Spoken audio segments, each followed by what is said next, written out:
Hi guys, this is a very quick short for AEM Gardens who asked a question on the channel yesterday. I meant to go out there and do this as a response yesterday, but unfortunately the weather was typical UK weather, absolutely hammering down all day. So today, whilst we got a bit of a dry spell, I thought I'd go over it.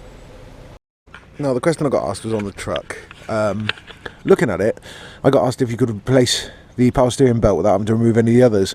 I know the way that this works now. I had to have a look to sort of acquaint myself with it, but it looks like this is run off of the water pump, the power steering belt. So to replace this belt, all you'd have to do is you should be able to get that out without taking the other belts off. But it would be easier if you take those 4 10mm off down there, which will take the fan out of the way. And before doing that, it'd be good to take 10mm to take the shroud out, then take those 10mm off to move the fan out of the way, and then you get this off a lot easier. But you might be able to manipulate this around the fan, I don't know, but I've not actually tried. But I do need to replace mine at some point. But yeah, you do have to remove this one though if you need to replace the alternator belt.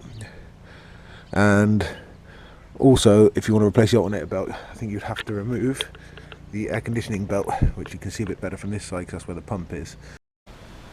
So, there we are. I hope that's helped you out with the belt configuration on the V6 Shogun Sport, or V6 Shogun, or Montero, or Pajero, whichever one you've got. If not, then by all means fire a comment and or a message and let me know, and I'll have a look and I'll see if I can help you any further. Cheers!